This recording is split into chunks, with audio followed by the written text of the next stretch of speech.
Thank you. Hello. Thank you for joining us for this Agora talk. With us, we have Nusrat Durrani. It's a great honor. He's a pioneer media strategist. He comes from the United States of America. He has a very long CV, and he has very interesting things to share with us. So, Nusrat?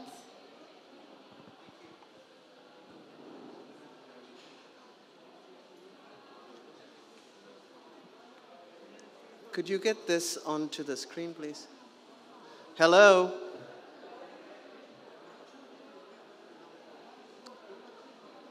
I just wanted to make sure everybody's paying attention. I'm very happy to be here. How are you guys doing? I love Greece, and I'm always excited to come back. And it's a real pleasure to be here live and in person, so thank you for attending. I'm going to talk about something which I think all of you are probably aware of, but, you know, I might put a somewhat different, see it through a somewhat different lens. And I hope this will be interesting to you. And I'm very happy to actually have a conversation right after this presentation about what you think about some of the information in this presentation. So rebuilding the story engine, this lady was asking me, what does this mean? What are we talking about? And let's look at it. Let's just jump right into it. I think all of you know, because you come from a country that is actually given us the greatest mythologies of all time, you understand that those who tell stories actually rule the world. So before we get into what my content is let's understand the size of the opportunity that we're actually talking about. I'm not sure how many of you know that actually the global entertainment and media business in 2025 is going to be $2.6 trillion. It's a massive amount of money. It's a massive amount of resources. Currently, it's about 2.1 or 2.2, something like that. So we're looking at a very sort of big number here. The other thing to understand is, just because it speaks to what I'm actually going to talk about in a bit, is $128 billion is the total investment in content just in this year, 2021, from the top 10 US companies alone. So only 10 companies in the US are investing $128 billion in content, whether it be series or films or live broadcasts or whatever. So if you add up the entire investment from globally, it's more than $200 billion. Again, it's a massive amount of money, a massive amount of attention. So this this unprecedented investment actually presents a historic opportunity, I believe, to change the global narrative. With this amount of investment, actually, we could go one of two ways. One is we can keep telling the stories we've been telling for the past 6 or 7 decades, which is like the history of modern media, which is very much dominated by the US and the West, right? We could keep telling the stories. We could keep spinning out these massive Hollywood, blockbuster films, and we could keep regurgitating the past. Alternatively, we could create a new mythology of our time that reflects all people. Because I believe, and this is not just me having a hallucination, this is me having done tons of research, that actually the old narrative is extremely West-dominated. So what am I talking about? Before we get to it, just one more number. 200 million. These are going to be approximately the number of subscriber video on demand people in Western Europe alone. Again, this is a big prize, 200 million subscribers coming from Western Europe.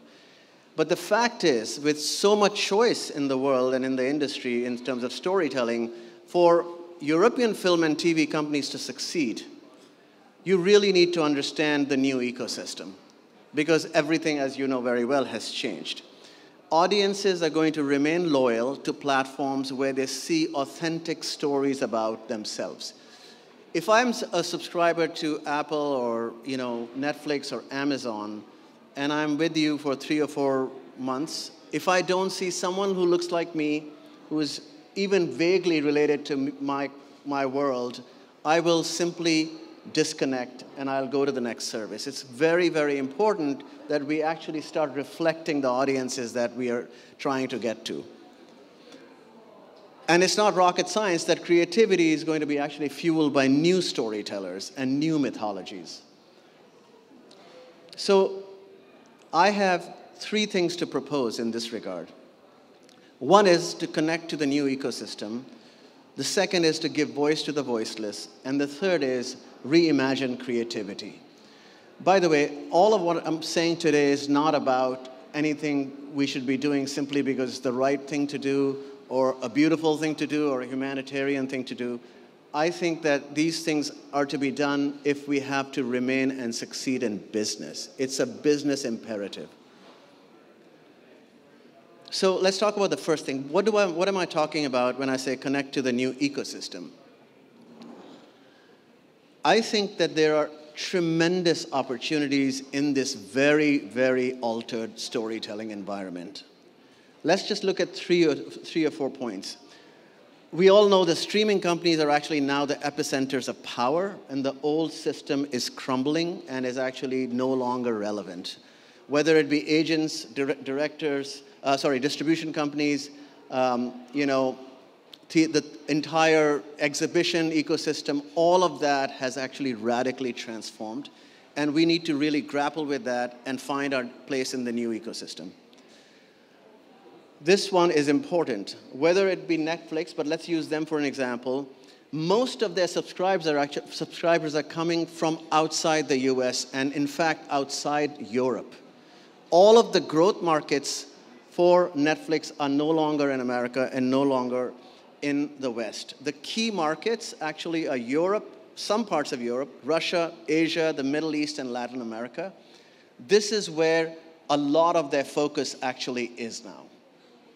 And again, this is not me having a dream one day. This is me I'm in conversation with all of these players, and that is the new reality. These are the markets that everybody is actually interested in.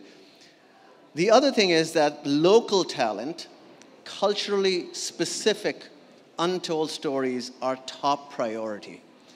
This is music.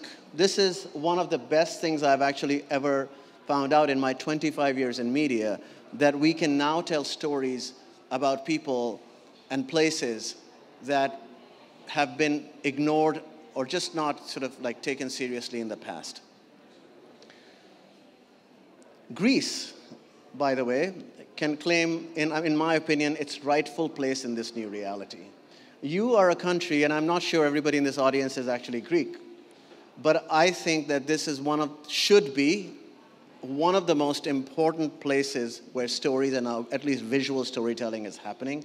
You're one of the world's oldest storytelling cultures. You have the richest mythologies. And also, not just that, you've made brilliant, transgressive films in even the recent past. Greek cinema and Greek storytelling, your time has come. This is it. And I think, to me, it's probably one of the best opportunities for Greek films in recent memory. Also, where you are geographically, the Balkans are diverse and unexplored.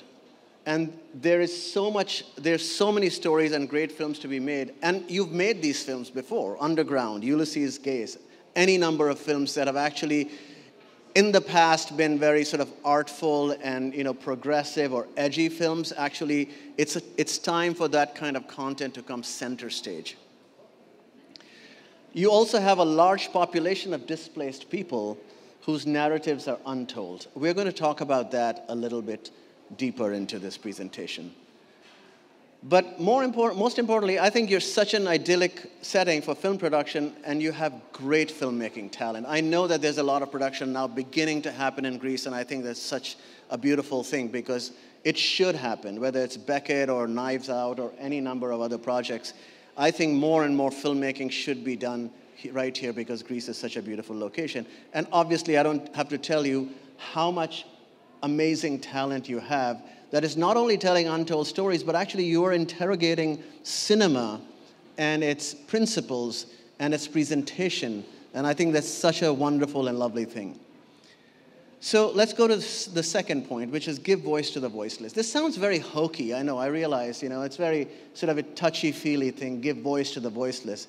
And a certain kind of folder opens in your head when you say give voice to the voiceless, because it's like, a civic lesson. But actually it's not. The reason I bring this up is because in my research, more than half the world is actually missing or caricatured in the global narrative. And now we have to take on this problem head on, because that is where the business opportunity lies. Let me give you some examples very quickly. Indigenous people of the world. There are about 400 million indigenous people if you count the entire world. Displaced people and refugees. The Roma people of Europe. Greek minorities themselves. Palestinians. Kurds, Yazidis and Hazaras, French minorities, Muslims, global youth, 1.2 billion young people in the world that are actually going to inherit the future and are also the future of filmmaking. And then, of course, the elderly and other important groups.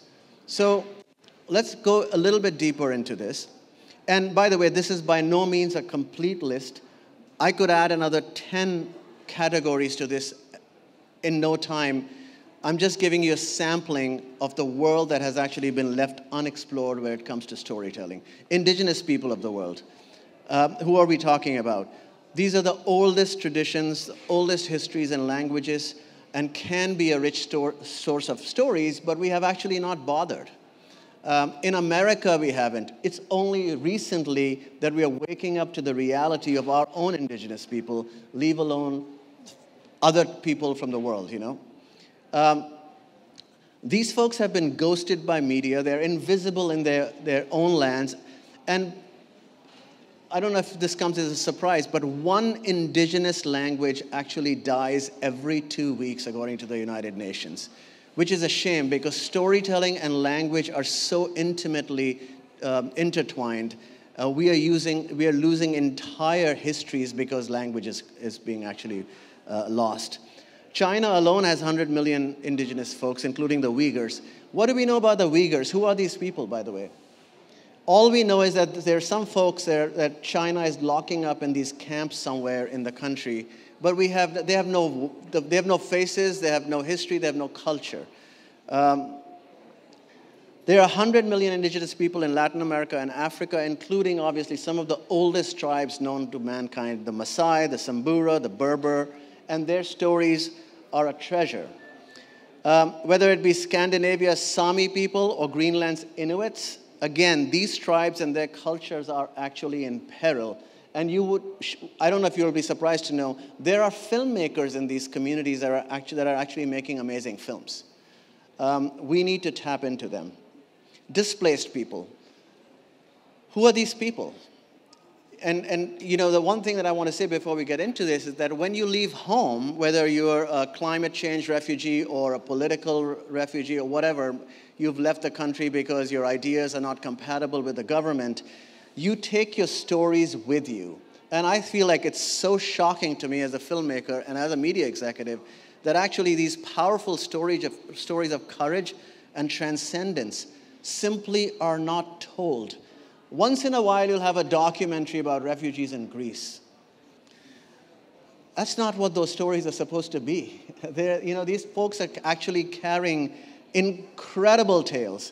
Whether it's about escaping persecution, these stories actually have to be a part of our global narrative. And I'll give you 2 or 3 examples. Greece, by the way, you're at the center. You're one of the epicenters of this human saga. And I think you can go beyond the short docs and the polite refugee films and actually tell stories, the incredible stories of these people who are actually on your shores. You have 1.2 million immigrants, by the way, and 50,000 refugees or more. I don't know what the accurate number is. Afghanistan, have you heard of this country? Anyone? Yes, I know. I just want to make sure you're listening to me. What's happening in Afghanistan is it's terrifying and costly, but it's also incredible and inspiring because the people of Afghanistan, especially its 14 million women, are now having to confront a reality which is horrific whichever way you look at it. And who's telling their stories? That's the question. I mean, they are stories to be mined, and they're not just war stories or stories that are documentaries that are very polite, but actually narratives that are richer and more inspiring than we imagine. I'm not sure of how much you know about the Haitian immigrant crisis. There are Haitians that are making the perilous, treacherous journey through this place called the Darien Gap, 60 miles of treacherous terrain between Colombia and Panama, where you have to fight snakes and sexual predators and traffickers and somehow get to North America. This is, if you think Squid Game is a phenomenon, the reason for it being a phenomenon is this is human beings actually transcending the worst things that have actually ever been placed in front of them. And when I read these stories, I mean, I think it's mind-blowing that actually no fiction can capture what these folks are going through. You should read some of this stuff, maybe the New York Times article that recently came about what are these journeys that people are actually taking. The Roma people of Europe, these folks have come from northern India 600 years ago. There are 12 million Romas. Everything I've tried to research about Roma people has ended up eventually with the fact that this Europe's largest minority have suffered economic, political, cultural discrimination in both communist and capitalist regimes. They've survived genocide, sterilization, abductions, et cetera, et cetera, et cetera. But yet, this community has actually maintained its identity, its culture, and its language. But guess what? There is negligible content. There's negligible filmmaking around this community. The last film that I saw is, of course, Time of the Gypsies by Amir Costa Rica. It's an award-winning film. How many people have seen this film? So a fair number of people. And I think that it's time to actually make more content about these folks because they're human beings that have incredibly rich mythologies, and we need to actually bring those to light. Greek minorities themselves, I mean, you can shine a light on the invisible. You have actually a very rich culture. Obviously, this is not today, but amongst you live Armenians, Albanians, Bulgarians, Pomaks, Turks, and other folks that have stories to tell, and their lives are rich and interesting, and they actually diversify your national narrative as well. You also have Muslims from a variety of backgrounds that live here who have stories, and I think that these stories can be told. Palestinians. There are 13 million Palestinians in the world. They don't control their narrative, and actually they cannot tell their own stories. And this is a very interesting thing because, this speaks to a different kind of inequality in the world, which is, usually you think about economic inequity and, healthcare and things like that, but this is an inequality of voice. This quote on the screen is one from Yasmin Serhan from The Atlantic when she was reviewing Fauda, that, we should ask Netflix for a Palestinian Fauda. The reason is that these folks are actually trapped in the inequity of voice. And all you ever hear about Palestinians is that they are framed within the context of conflict. And there's more to this community, I believe, than just the conflict. And we can humanize this community by telling stories that are of life and love and dreams and desires and not just narratives of pain and suffering. And actually, Netflix recently released 32 films on the service called Palestinian Stories, and I urge you actually to check them out because they're very interesting. It just presents a very different view of that part of the world. Kurds, Yazidis and Hazaras, if you add this number up, it's 50 million people. They've been discriminated in Turkey, Iraq, Syria, any number of countries. And except for Beymen Gobadi, he's a Turkish director from Iran, he made this film called Turtles Can Fly. It's an award-winning film. Actually, very few Kurdish directors have been supported. The same thing with the Yazidi community. The most famous Yazidi is Nadia Murad, the Nobel Peace Prize winner. But actually nothing has been made around who are the Yazidis, what's happened to them, what is their mythology, where do they come from, and there are people like all of us. And the Hazaras, this community is interesting because they're the Persian-speaking Shia community of Afghanistan, have traditionally been at odds with the Taliban, and they're going to actually face a very harsh reality in the new political landscape there.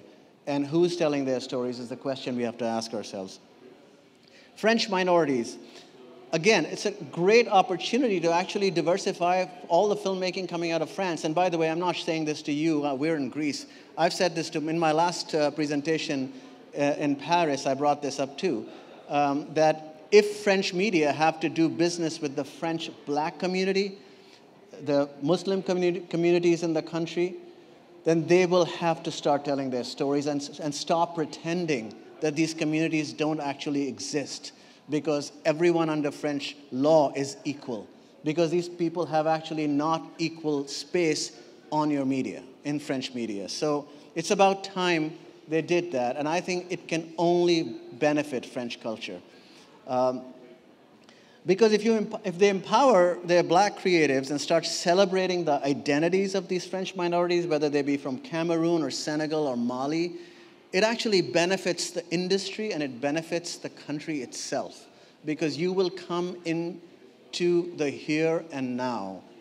And this is just a sampling of people in not just French media and films, but in culture itself, whether it be sports people or directors or actresses. There's a lot of people that actually in France that look very different from what you see on French media traditionally.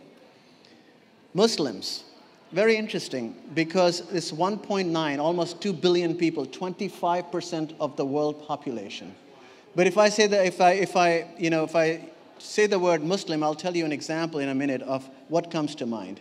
And I think that reframing this community is one of the biggest storytelling opportunities of our time. Because ultimately, if you're going to be in film or in series or in television, you cannot not do business with a quarter of the world. You will have to confront them, and you will have to tell their stories, and you will have to reframe them. It's an economic and business reality. So there was a very interesting research done by the University of California at Annenberg recently. They reviewed 200 films made from 2017 to 19, and found that only 1.6% of the speaking characters, out of almost 9,000 were Muslim. 90% of them had no Muslim character at all. 53% of these characters were targets of violence, and 39% were perpetrators of violence. So almost, I would say, whatever the amount is, 80 to 90% of the people were framed within the context of violence, which is ridiculous. But it's also completely, if I said to you, Muslim, what kind of words come to mind, and it's because of that. And by the way, one more thing, there were no Muslim characters in the animated films made in these 2 years at all, 0. So these are the things that come to mind, and this is not me, this is the research that the University of Southern California recently published, which is being taken very seriously, by the way, in Hollywood and elsewhere, that this is what comes to mind. And who perpetrated this? Who has brought this to light? It's media. When I say media, it's filmmaking, it's television, it's news reportage, it's editorial. So if you have to do business with this community and all the other communities I talked about, I don't think you can continue in this vein, because obviously, people are not going to subscribe to your service. This is the diversity of Muslims. This is a cross-section of the Islamic world. And I believe that if you are going to do business with these folks, you have to reframe them. You have to look at this community very differently. Global youth. So my entire background in media is actually at MTV. I spent 20 years there. And global youth, especially Gen Z, people born around 2000, they're creators, influencers, and they are actually going to inherit the future. And if we're not doing business with this community of young people, you're going to be lost. The fact of the matter is that out of the 1.8 billion youth, which is 20% of the world population, most of them, 90% of youth, actually live outside the West. They do not live in the US and they do not live in Western Europe. And giving those youth a voice is a business opportunity for film and television. And again, sex education, as much as I love that series, have you seen it? It's amazing. A lot of the content coming out of the West is stylish and sophisticated and technically extremely savvy, but does it resonate in Africa? Does it resonate in the Middle East? Does it resonate in Latin America? No, it doesn't. It's about time we stop pumping Western ideas into parts of the world that have their own youth, who have their own realities, and we have to empathize with them, understand who they are, and actually create storytelling organically. The biggest markets, unsurprisingly, for youth, Africa, India, China, the Middle East. And what are their issues? Climate change, inequality, oppression, unemployment, and corruption. I'm not saying we should make films about all this stuff, but we need to start creating content mindful that the realities of a 21-year-old person growing up in Niger, in Africa, are very, very different from if you're in Pittsburgh or Paris or, Copenhagen, which has been the assumption so far in Western media. By the way, the other thing to note is that most youth actually don't trust media. And part of the reason is because they're inaccurate portrayals of youth.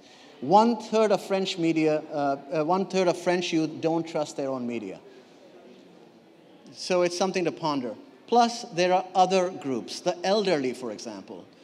We have to ask ourselves how we're looking at the storytelling around the elderly. There are actually 703 million people who will be above 55 years old by the year 2050. This is a very large population that is spending a lot of time at home in front of the television. And actually, if you want to get them to look at your content, perhaps they should start seeing themselves in your storytelling as well. And I applaud the films that are actually made about the elderly. Also, the disabled. 1 billion people are disabled. And these are not just visible disabilities of people in a wheelchair. Disability has a lot of other iterations that we cannot actually see. The underclass, 700 million people live in extreme poverty, and half of the world's population is actually vulnerable to poverty. Should we leave them out? Should we not care? Because they're potentially not Netflix subscribers or Apple or whatever, Amazon subscribers. I think it would be a huge, huge mistake, because it would be us fooling ourselves and also missing out stories of perseverance and beauty and inspiration and awesomeness that exists in all communities, including the underclass. And then, of course, the LGBTQ community, which fortunately the West, and particularly in the US, we're doing a lot with now. And I think that we need to do a lot in every other country in the world. So that brings me to the third part, and I will soon shut up, and then I would love to have a conversation with you guys about this, is reimagining creativity. How do we approach filmmaking or anything else related to visual storytelling? I have 3 or 4 ideas around here. One is that I think it's time we actually reframed the world itself. What does that mean? What it means is that Earth is no longer a setting just for Western narratives. By the way, I sound very anti-West, but I actually live in New York City, and I've lived there for 20 years, and it's the greatest city in the world. There are lots of other great cities. Thessaloniki is one of them, Athens. There are many great ones. But I'm saying this because I think that we're not the only culture in the world, nor the only city, nor the only country. Example is that a lot of times Africa, Asia, the Middle East are basically backdrops for white self-discovery, moral reckoning, and fantasy, and disaster, obviously, where locals are simply sidelined. You see like a film like Blood Diamonds, for instance, is a great example of what I'm talking about in terms of moral reckoning and white self-discovery. I can give you any number of examples. Or Hotel Rwanda, excellent film, But there again, Africa is a disaster. It's a place where terrible things happened.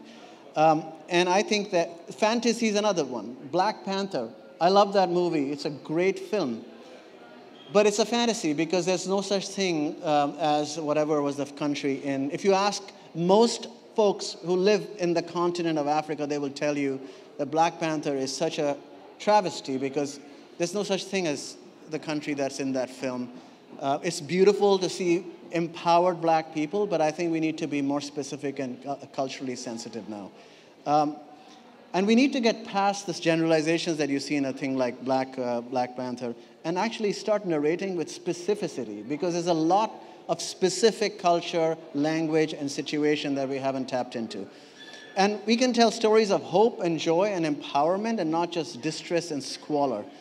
Great example of this, and I was having a very good argument with somebody who shared my taxi yesterday about Lingui, which is a film from Chad, a very small country, which I found very, very beautiful and empowering. And the lady I was with said, no, it's yet another of those Western narratives being imposed upon Africa. But at least you saw, if you've seen this film, women from Chad, empowered and telling their own stories and transcending their own challenges rather than us imposing a narrative on them. Deepen storytelling. Let's dig deeper into the global mythologies that we're telling stories about. And by the way, no place on earth is actually probably as rich as Greece is, because you're one of the greatest sources of inspiration known to mankind. And I think you can really, really dig into what else is there in this country. All of these places, Africa, Iran, Turkey, Egypt, etc., have phenomenal stories to be excavated, and they have great talent. And I'm not saying they have great talent just because it's a beautiful thing to say. I've actually met people from all of the filmmakers from all of these places.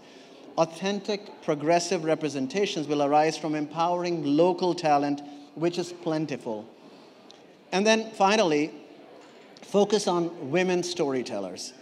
I think, again, I don't have the research right here, but there is research that supports that the global narrative is so male-dominated.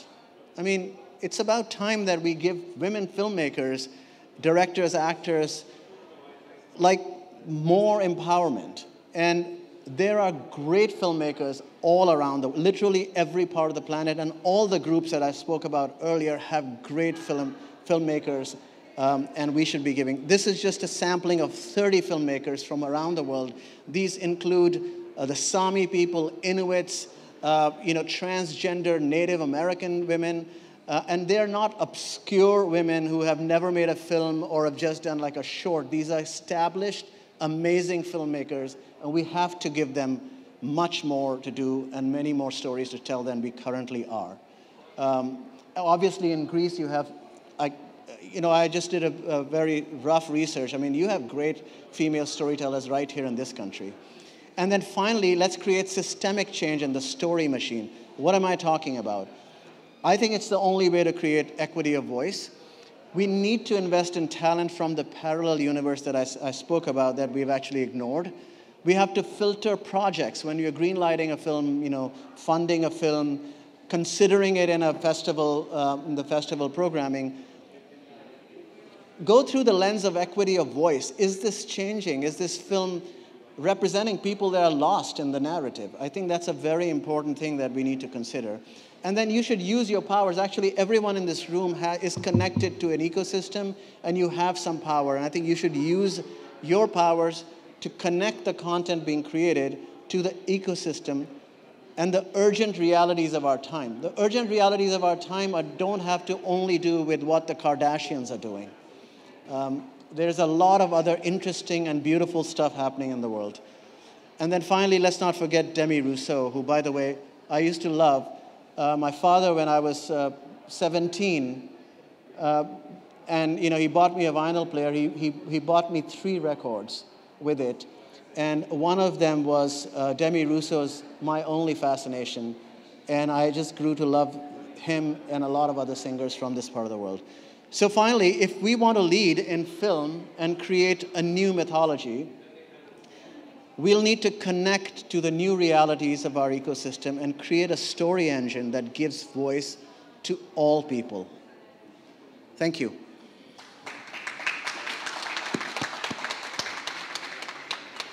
And I'm ready to talk, or you can, throw a tomato at me or whatever if I said something terrible.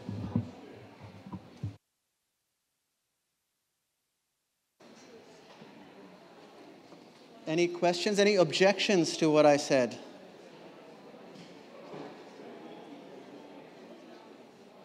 Any problematic data that I, might have shared?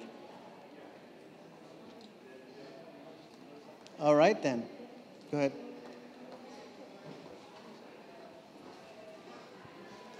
Hello.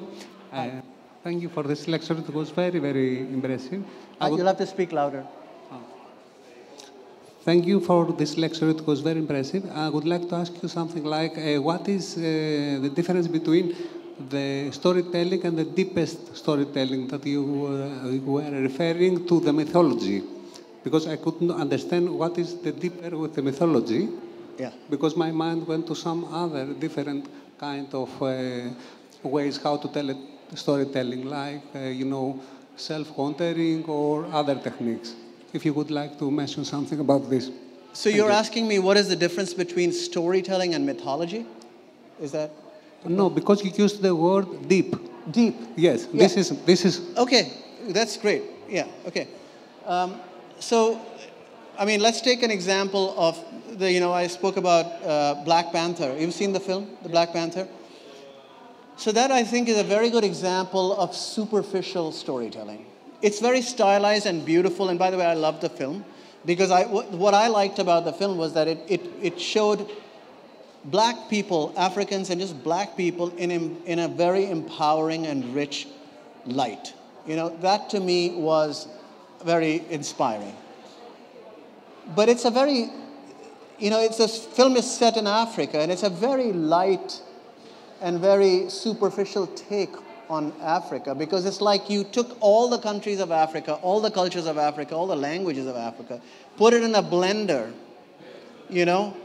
and put a lot of milk and sugar in it, and you poured a milkshake out of that, and then you decided from that, whatever it was, you decided to create these sort of characters that don't actually exist.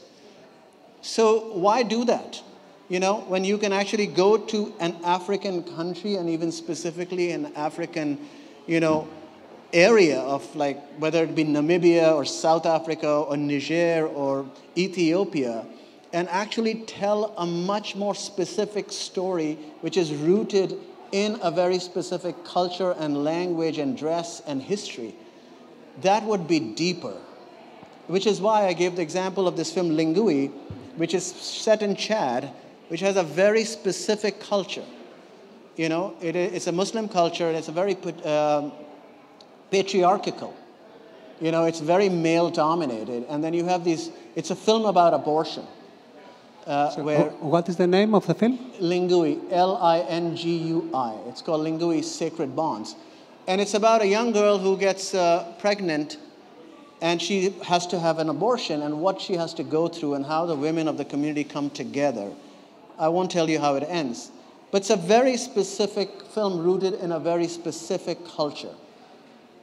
That's what I'm talking about, deepened storytelling, because, Africa is not just one person or one culture. It's like it's a complex, deep, and rich environment. Thank you. So you connect depth with mythology and culture. This is the... Mythology and culture. The difference between mythology and culture? It's also a very interesting one. My academic friends would probably love this, because my response is never going to satisfy them. To me, mythology is the composite. It's a composite of the millions of stories that we tell that are in the public domain, that will be later researched and mined when our time is over. That is a mythology. So the mythology of our time up till now, which is, the birth of electronic media, whether it be from the 1920s, let's say, from, on to until this point in time, the mythology of our time is comprised of all that happened on radio and film and print, orally, in books, etc., etc. So that's the mythology, right? And whoever is creating that mythology is very powerful, right? But think of all the things that have been left out. They're not part of the global mythology simply because nobody decided to tell a story. So our mythology is a composite of millions of stories that are being told about our time. And up to this point, I believe most of the people who I mentioned in the groups that I talked about have been left out of our mythology. How much do you know about the Roma people? If I said to you, like, what do you know about the Romas? Just as an example, it's a very small community. You don't know much. They're not part of our mythology. And I believe that the real opportunity today, and it's a business opportunity, it's not, let's do this because it's a great thing to do, we'll be heroes. It's a business opportunity. Is to bring the people we've ignored in storytelling into our fold because they will be our customers.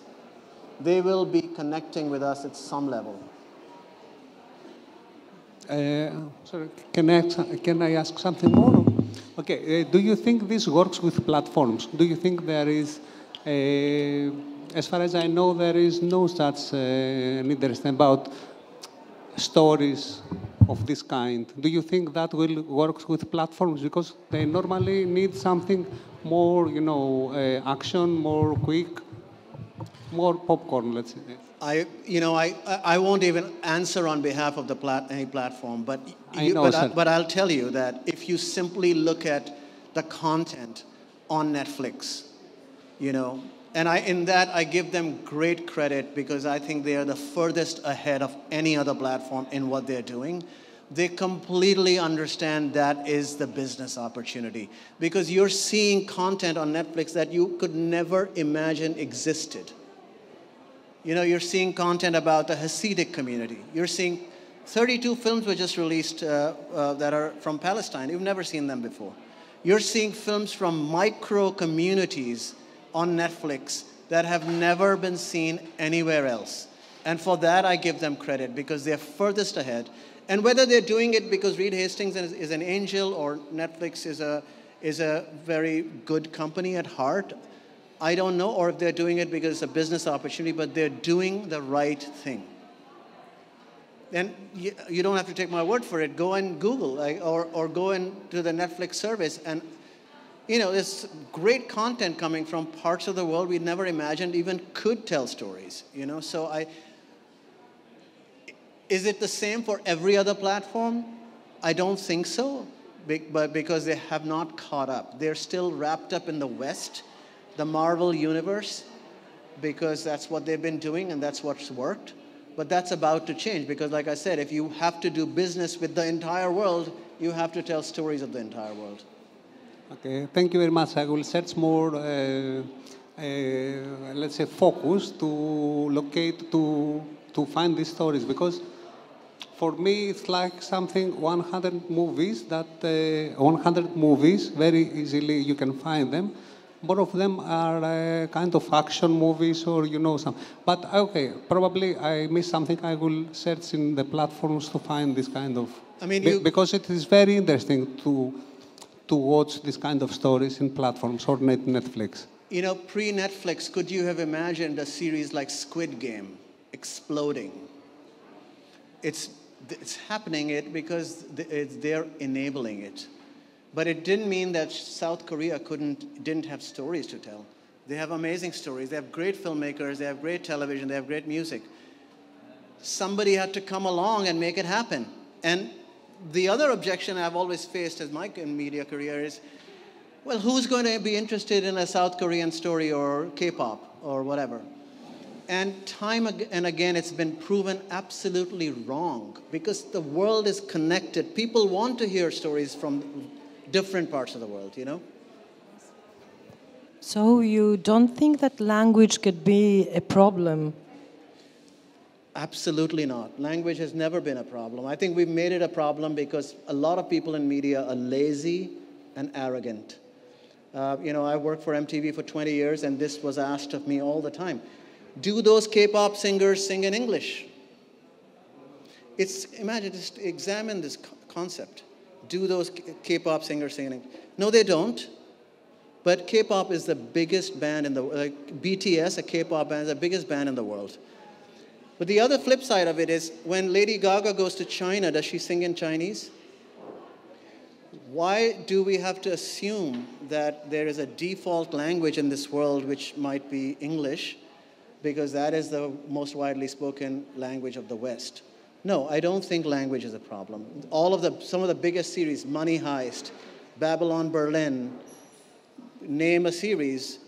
I've seen tons of Greek films. They're not in English, they're originally made in Greek. But the human imagination is very sophisticated, there's subtitling, but we understand visual language, So resoundingly, in my opinion, language is not an issue.